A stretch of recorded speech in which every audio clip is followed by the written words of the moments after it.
Good morning, everybody. Hey. Today is March 4th, 2018, and we are with real history at the Wilburton Inn.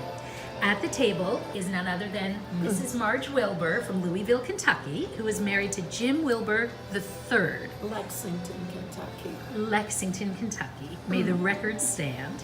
Marge is looking over beautiful photos that were taken by Warren Severance's mother, Ebba, who was the chambermaid of the Wilburton Inn. Am I correct? Did they call it chambermaid? I would say that's very close to being correct, yes. So Warren is 85 years old and was born at the Wilburton Inn because there was a fire in the local hospital. So unfortunately, he couldn't go to the hospital, so he was born right here in the staff quarters of the mansion. And he is with his two sons, Karl and Eric. Eric still lives in Manchester. And we are so delighted that they spent the weekend at the Wilburton to visit their family and to come tell us a little bit about the very special history. And with them, of course, is our innkeeper, Dr. Albert Levis, who has been at the Wilburton for 30 years. And it was our mom, Georgette's, biggest goal to be the longest owner of the Wilburton Inn. So I think the Wilburs were here for around 40 years. So we have 10 more years to go.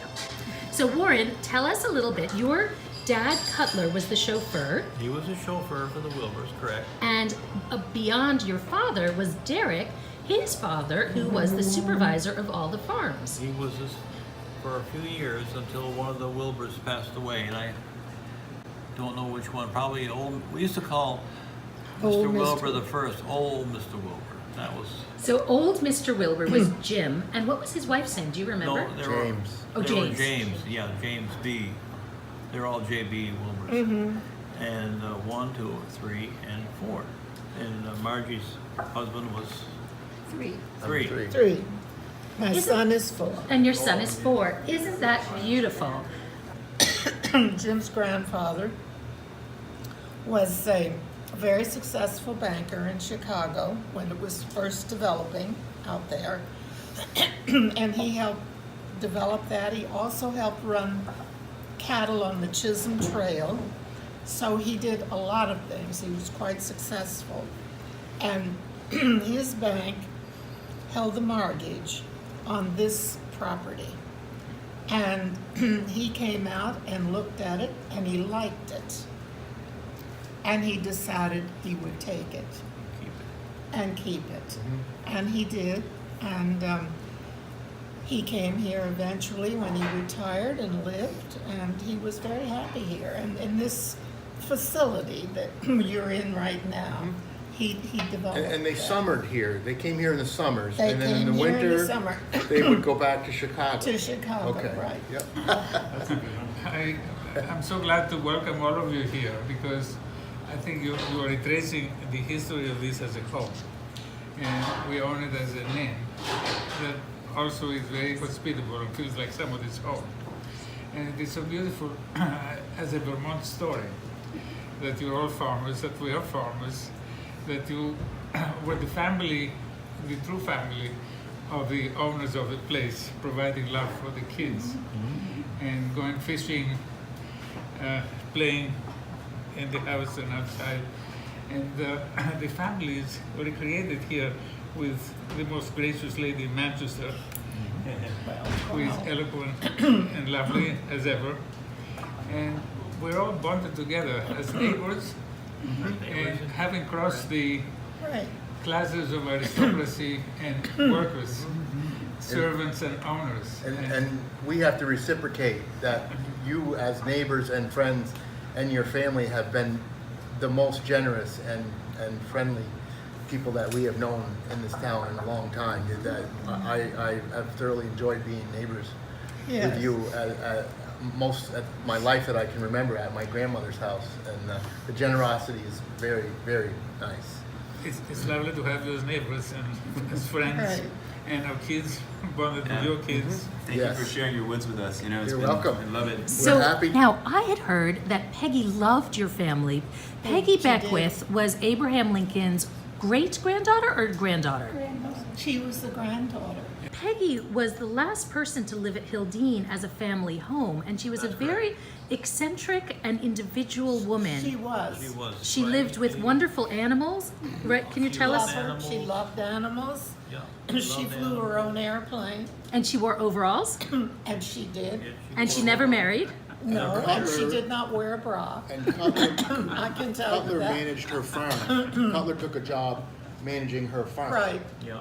and she was quite something. Did she? So he managed. So Cutler was your father and the chauffeur of the Wilburs initially, and then I guess after Jim, you called old Mr. Wilbur, Yes, the Mr. Wilbur Senior. who was the first Mr. Wilbur, passed First away. Mr. Wilbur, Then yeah. his son was an only child Right. who died 10 years after Mr. Wilbur. So perhaps Mr. Approximately, Wilbur yeah. died in 28. His son died maybe in 38. Maybe. And then your husband, James Wilbur III, Jim, Jim, passed away 10 years ago. 10, 20 years. And now your 20 years son. already. How old and is I your have son? My son. James Wilbur the fourth. He must be 60. Beautiful. He preferred. As another note, quick note, I can remember when I was here, when I lived here, and Miss Beckwith would fly her plane, and I'd look out my window, and she was like level to the window here. She passed right, Coming up right the to valley, yeah. to the east side of this estate. Now, when do you think that was? Like, how old were you at that time? I would say 3 or 4. I remember it, so I had to be 3 or 4 years old. And what year were you born? 32. That's when your family Jim's left. mother lived here for quite a while, and my parents maintained and took care of Martha. And was it Jim's full mother. time? Was it year round? I would say yes. I don't think she ever moved. Do you know if Martha ever moved away, Marge? Well, Martha move down to the farmhouse? Into the Eventually, yeah. gardener's cottage after. No, You see, not she the had gardener's cottage, but the one down the pines. the But she lived pines. here for And a then while. ultimately the Then gardener's she cottage. did live here for a while, Yeah. then she moved Right. down to the pines. But it happened because she ultimately had to sell things off in order Right. to maintain, To I believe. maintain. Is the Pines the old Inslee's house? Or? Yes, yes, Yes. that was referred to That's as the the pines. pines. Yes.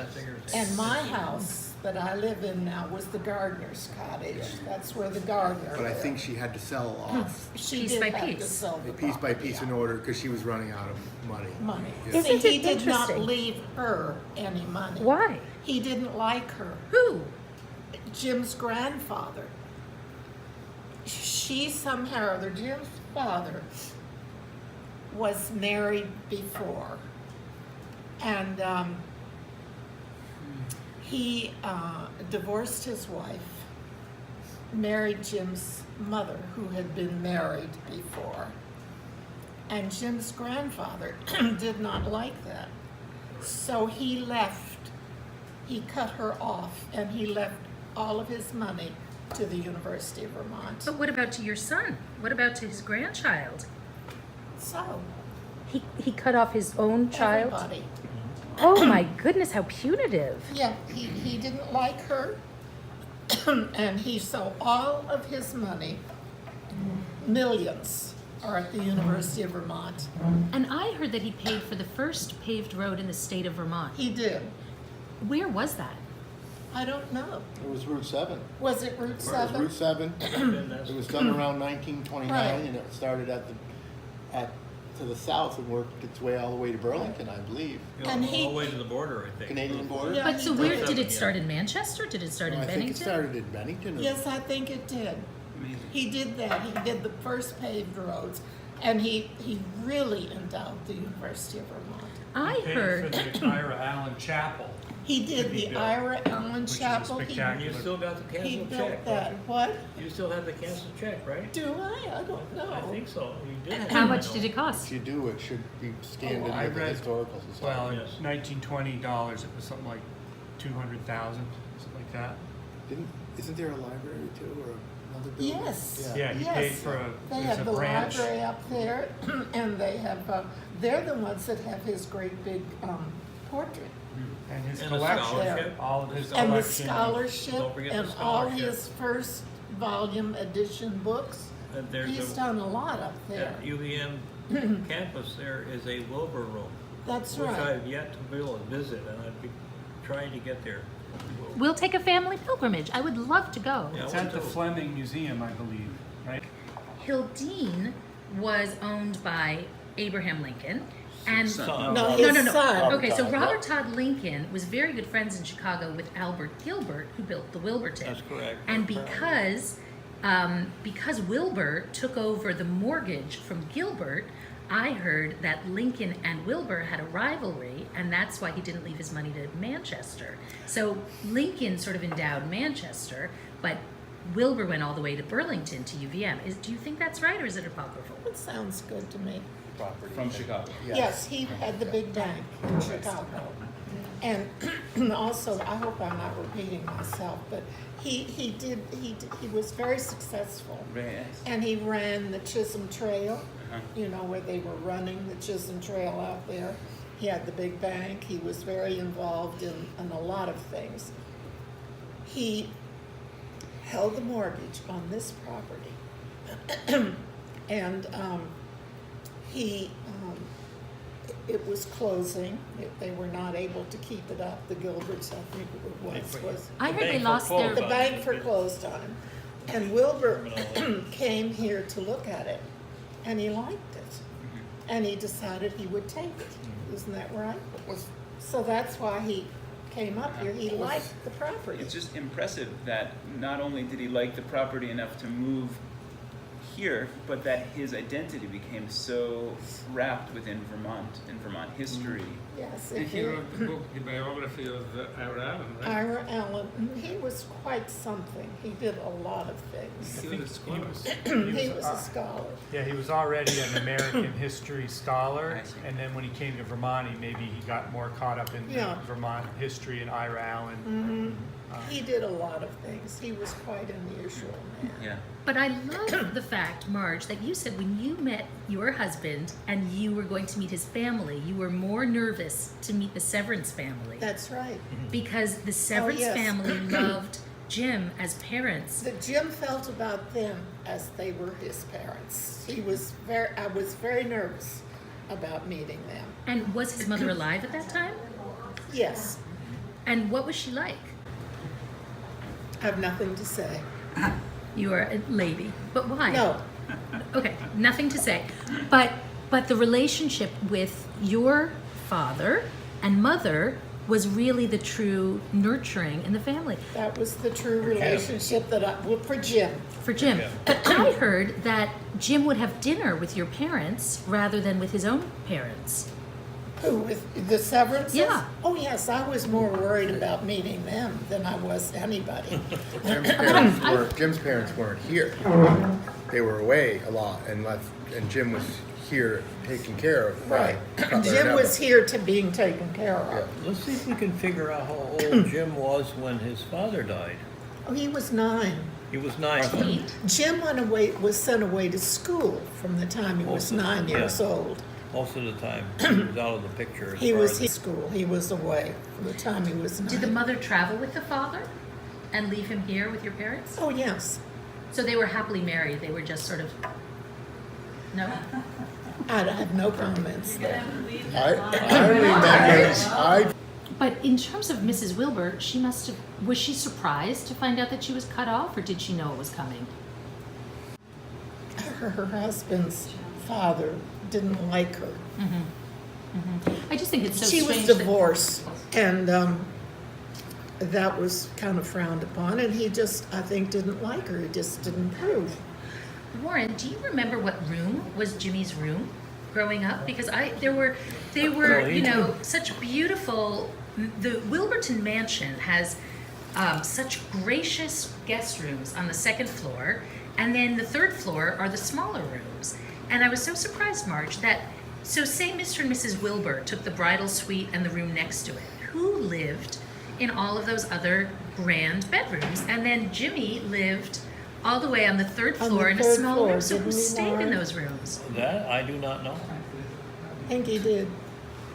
I Can don't you imagine know. how lonely it would be? It was. Must have been lonely. And It he would was be very so lonely. grateful to have Warren, who was a little bit younger, but Yeah. another kid. And Ebba and Cutler.